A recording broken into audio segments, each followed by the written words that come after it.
Assalamualaikum warahmatullahi wabarakatuh.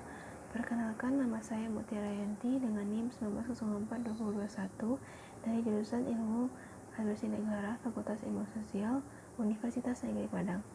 Pada video kali ini saya akan memaparkan materi tentang model dan teknik intervensi dalam pengembangan organisasi.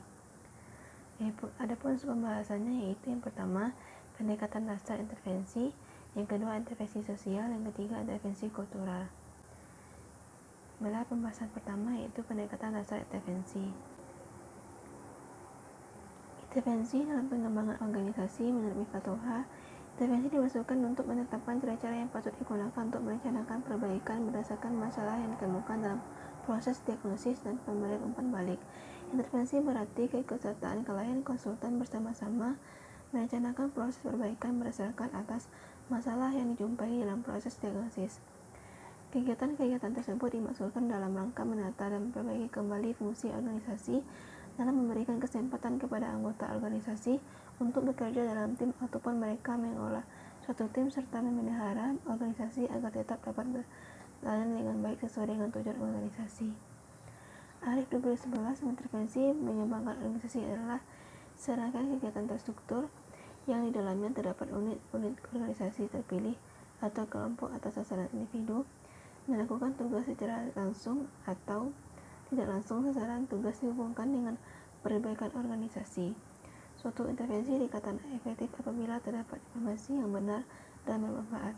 Kebebasan memilih dan berketerikatan di dalam informasi yang benar adalah informasi yang nyata terjadi dalam organisasi. Kebebasan memilih mempunyai kewenangan membuat keputusan terletak di tangan klien. Dengan keterkaitan di dalam adalah bahwa klien mempunyai tanggung jawab untuk tetap terikat pada pelaksanaan dari rencana atau keputusan yang telah dibuat.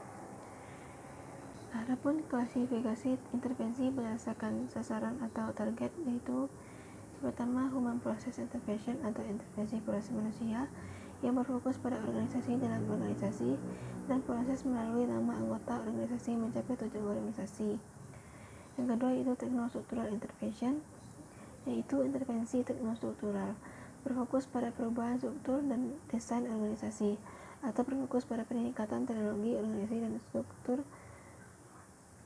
Yang ketiga yaitu human resource management intervention atau intervensi MSDM berfokus pada intervensi yang digunakan untuk mengembangkan, mengintegrasikan dan mendukung manusia atau orang dalam organisasi. Yang keempat yaitu strategi change atau perubahan rencana. Rencana organisasi dilakukan untuk mencapai tujuan yang penting. Fokus utamanya pada upaya mengorganisir sumber daya yang dimiliki oleh organisasi untuk meningkatkan kompetitif dalam lingkungan. Adapun metode atau praktik intervensi, pertama praktik mikro yang terutama memusatkan perhatiannya pada pelayanan langsung kepada perorangan berdasarkan pelayanan khusus demi kasus. Yang kedua, praktik mikro umumnya dilaksanakan di badan intervensi klinis. Yang ketiga itu praktik mezo yang ditujukan untuk pemberian bantuan bagi keluarga dan kelompok kecil. Kegiatan penting pada jenjang ini mencakup pemberian layanan komunikasi, mediasi atau menengahi, negosiasi, mendidik dan mengajak orang-orang bertemu untuk bersama-sama menyelesaikan masalah yang dihadapi. Praktik makro untuk diarahkan untuk mendapatkan perbaikan dan perubahan dalam komunitas atau masyarakat. Selanjutnya pembahasan intervensi sosial. Upaya intervensi dalam konteks sosial memberi bantuan untuk memulihkan keberfungsian sosial seseorang atau orang-orang, keluarga, kelompok atau organ komunitas sebagai warga keluarga, warga kelompok atau komunitas yang layak. Mencakup kegiatan lain-lain untuk mengatasi atau mencegah timbulnya masalah-masalah. Selanjutnya mencapai tujuan-tujuan perbaikan sosial, membantu atau mendorong klien untuk mengalami perkembangan yang diinginkan.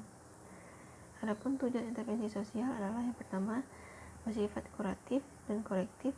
Kuratif merupakan tindakan yang diambil setelah terjadinya tindakan penyimpangan sosial, dan korektif merupakan perawatan yang dilakukan setelah kerusakan terdeteksi dan bertujuan untuk memulihkan. Yang kedua, preventif. Preventif merupakan pemeliharaan yang dilakukan secara terjadwal, umumnya secara periodik, di mana sejumlah tugas di pemeliharaan dilakukan. Promotif dapat dikatakan sebagai langkah yang dilakukan dengan mengedukasi dan sosialisasikan tentang suatu hal kepada lingkungan. Selanjutnya yaitu kelompok nilai-nilai dari intisari dari falsafah intervensi sosial. Yang pertama, memperhatikan hakikat seorang manusia yang memiliki martabat, harga diri, dan rasa tanggung jawab untuk berpotensi untuk berkembang sepanjang hayatnya. Manusia membutuhkan dirinya menjadi bagian dari lingkungannya dan berkeinginan untuk berinteraksi dengan komunitas.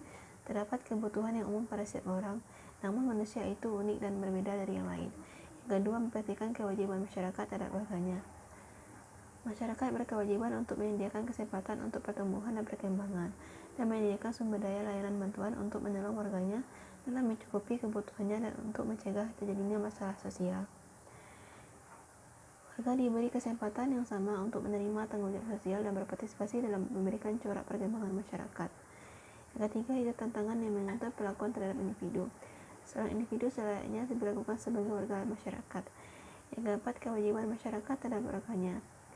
Masyarakat berkewajiban untuk menyediakan kesempatan untuk pertumbuhan dan perkembangan dan menyediakan sumber dan layanan bantuan untuk menolong warganya dalam mencukupi kebutuhannya dan untuk mencegah terjadinya masalah sosial. Warga diberi kesempatan yang sama untuk menerima tanggung jawab sosial dan berpartisipasi dalam memberikan corak perkembangan masyarakat. Individu itu unik, bermartabat, dan memiliki harga diri, dan memperoleh kesempatan yang sama-samanya untuk menentukan arah hidupnya sendiri. Seseorang perlu didorong dan dibantu agar berinteraksi dengan orang lain sehingga menjadi lebih peka dan responsif terhadap kebutuhan orang lain. Selanjutnya itu landasan atau acuan untuk melaksanakan intervensi sosial. Yang pertama yaitu individu merupakan perhatian utama dalam kehidupan masyarakat. Yang kedua, terdapat intervensi antara seseorang individu dengan individu lain dalam masyarakat. Yang ketiga, mereka memiliki tanggung jawab sosial terhadap sesamanya. Yang keempat, terdapat kebutuhan insani yang sama bagi tiap orang, walaupun masing-masing individu itu bersifat unik dan berbeda satu dari yang lainnya. Yang kelima, terdapat sifat esensial bagi masyarakat yang demokratis, yakni mewujudkan potensi sepenuhnya dari tiap individu dan penuaian tanggung jawab sosial seorang pribadi melalui partisipasinya dalam masyarakat. Yang keenam, mencegah timbulnya hambatan terhadap realisasi dari masing-masing individu. Hambatan tersebut berupa ketidakseimbangan antara individu dan lingkungannya. Pembahasan selanjutnya yaitu intervensi kultural.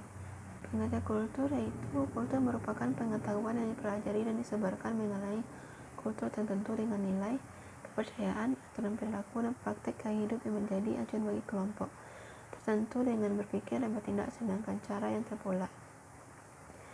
Sebagian pengetahuan yang dipelajari dan disebarkan kultur menjadi suatu petunjuk bagi seseorang dalam berpikir, bersikap, dan bertindak sehingga menjadi suatu pola yang mengekspresikan siapa mereka. Hal tersebut diturunkan dari satu generasi ke generasi berikutnya. Karena begitu banyak perilaku dan sikap manusia dibentuk dan dipengaruhi oleh kultur, maka kita harus menyadari bahwa mereka akan bertindak dan berperilaku dengan berbagai cara berlandaskan latar belakang kulturnya. Budaya merupakan pola pikir dan tindakan yang melandasi kegiatan manusia yang membedakannya dari manusia atau orang lain. Dalam hal arsitektur, untuk memandangnya dengan persepsi budaya terdapat dua hal pokok saling berkaitan, yaitu arti dan fungsi dari arsitektur yang dihasilkan. Arsitektur harus bermakna positif. Arti atau makna dari arsitektur sebagai wujud simbolisasi budaya. Konsep, pola, dan wujudnya adalah interpretasi dan simbol-simbol emosi yang dapat ditemukan di dalam pikiran manusia yang memberikan tanggapan terhadap arsitektur, karena terkait erat dengan keinginan kegiatan dan perilaku manusia menurut budaya, maka suatu sektor semestinya juga sebagai salah satu cermin budaya. Pada prinsipnya, arsitektur yang berfungsi sebagai simbol budaya adalah arsitektur yang mampu mengekspresikan karakteristik suatu budaya. Selanjutnya itu terdapat 7 unsur kebudayaan yang dianggap kultural. Universal. Yang pertama, peralatan dan perlengkapan hidup manusia seperti pakaian, perumahan, alat rumah tangga, senjata, transport, dan lain-lain. Yang kedua, mata pencarian hidup dan sistem ekonomi. Yang ketiga, bahasa. Yang keempat, kesenian.